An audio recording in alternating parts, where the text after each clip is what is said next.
අද අපි කතා කරන්න යන්නේ මනුෂ්‍ය ජීවිතය දුක්වලට ඇද දාන නමුත් බොහෝ දෙනා දැන නොදැන දිනපතා කරගෙන යන වැරදි 10ක් ගැනයි.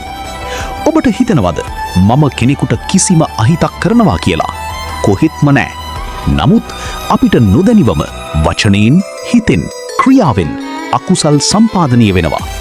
අද මේ වීඩියෝ එකෙන් ඔබට මේ දස අකුසල් හරියටම තේරෙන්නත් ඒවා වළකින ආකාරයත් සරලව පැහැදිලි කරනවා. දස අකුසල් කියන්නේ අපේ ජීවිතයට, අපේ හිතට, සමාජයටත් අහිත කරවන ක්‍රියා 10ක්. මේවා ත්‍රිවිධයක්. කායික, ශරීරයෙන්, වාචික, වචනයෙන්, මානසික, හිතෙන්. මේ තුනින්ම අපි දවස පුරා ක්‍රියා කරනවා.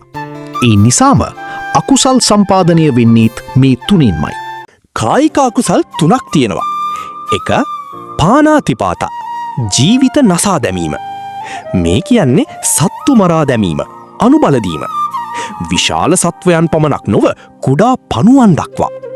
හිතන්න, අපිට ජීවිතය වටිනා වගේම අනෙකුත් සත්වයන්ටත් ඒක එහෙමයි. මේකේ ප්‍රතිවිපාක විදිහට කිව්වොත් බියෙන් පිරුණු ජීවිතයක් සහ කෙටි ආයුෂ, ඒ වගේම දුක් සහිත උපත ලැබෙනවා. මීළඟට අදත්ත දානය, ඒ කියන්නේ සොරකම් කිරීම. එනම් අපට අයත් නොවන දේ අනුමැටියකින් තොරව ගන්න එක සහ තව කෙනෙක් ඒ වෙනුවෙන් පෙළඹවීම. ඒක විශාල දේවල් විතරක්ම නෙවෙයි, කුඩා දේවල් වෙන්නත් පුළුවන්. කාර්යාලයේ දේවල්, ඩිජිටල් සොරකම් වගේ වෙන්න පුළුවන්. ප්‍රතිවිපාක විදිහට ගත්තොත් දුප්පත් බව ඇතිවීම, විශ්වාසය නැතිවීම, අසාර්ථක ජීවිතයක් ලැබීම යන දේවල් හඳුන්වා දෙන්න පුළුවන්.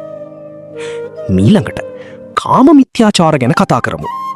වැරදි ලිංගික හැසිරීම් සහ වෙනත් අයගේ විශ්වාසය බිඳ දමන සම්මත නොවන සම්බන්ධතා කාම මිත්‍යාචාර ලෙස හඳුන්වන්න පුළුවන්.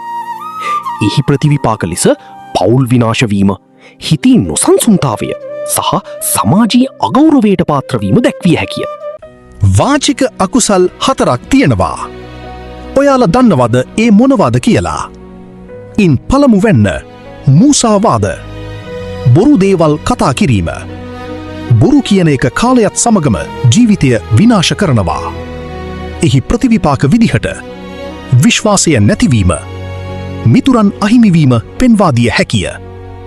දෙවැන්න පිසුනා වාචයි. ඒ කියන්නේ දෙදරවන කතා. එනම් එක කෙනාට එකක්, තව කෙනාට තවත් එකක් කියලා දෙපිල බෙදීමක් ඇති කරනවා. එහි විපාකයක් ලෙස ඔබගේද සම්බන්ධතා බිඳ වැටීම, ඔබ තනිවීම සිදුවෙන්න පුළුවන්. පරුෂ වාචා ගැන හැදින්නුවොත් බොහෝ වේලාවට කියන රළු වචන ඒ ගණයට අයිති වී අපි කියන සමහර වචන අනේකාගේ හිත ගම්බුරු ලෙස තුවාල කරනවා. නිකමට හිතන්න, මට කියපු එක වචනයක් මට අමතක වෙලා නැහැ කියලා කෙනෙක් කිව්වොත් සමහර විට ඒ වචන ඔබේ වචනයක් වෙන්න පුළුවන්. ඒ කියන්නේ ඒක කොච්චර තද වචනයක් වෙන්න ඇද්ද? මීළඟ එක තමයි සම්ප්‍රලපා. ඊනම් හිස් කතා, අර්ථයක් නැති, අයහපත් කතා. ඉවන් කතා කිරීම නිසා ඇතිවෙන විපාකයක් තමයි ඔබේ වටිනා කාලය නාස්ති වීම, මනස දුර්වල වීම සහ සමාජයේ පිළිගැනීමක් ඇති නොවීම. අපි දැන් කතා කරන්න යන්නේ මානසික අකුසල් 3 ගැනයි. ඉන් පළමු වෙන්න අභිජ්ජා, එනම් අන් අයගේ දේට ලෝභ වීමයි. ඒක මට තිබුණා නම් හොඳයි කියන එකට වඩා ඒක මටම වුණේ කියන දැඩි ලෝභය. මේක අසතුටට මූලික හේතුවක් වෙනවා. දෙවැන්න ව්‍යාපාවයයි. ඒ කියන්නේ ද්වේෂය. අනේකාට අහිතක් වෙනවාට සිත ඇතුලින් කැමතිවීම. මේක හරියට හිත ගිනි ගන්නවා වගේ. තුන්වෙනි එක තමයි මිච්ඡාදිට්ඨි, එනම් වැරදි දෘෂ්ටිය. කර්මය නැහැ කියලා හිතන එක. හොඳ නරක වෙනස නොදැනීම උදාහරණ ලෙස ගන්න පුළුවන්. පින්වතුනි, මේක අකුසල් වලට මූලික හේතුවක්. දස අකුසල් අපේ ජීවිතයට බලපාන්නේ කොහොමද කියලා දැන් බලමු. අපේ හිත නොසන්සුන් වෙනවා.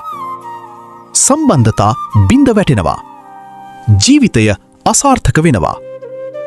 නමුත් මෙය තේරුම් ගත්තොත් අපිට වෙනස් වෙන්න පුළුවන්.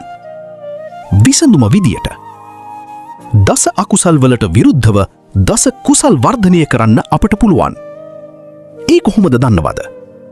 ජීවිත රැකගන්න, සත්‍යව කතා කරන්න, කරුණාවෙන් ජීවත් වෙන්න, ලෝභ, ද්වේෂ, මෝහ අඩු කරන්න. අදින්ම ඔබ ඔබේ ජීවිතය බලන්න.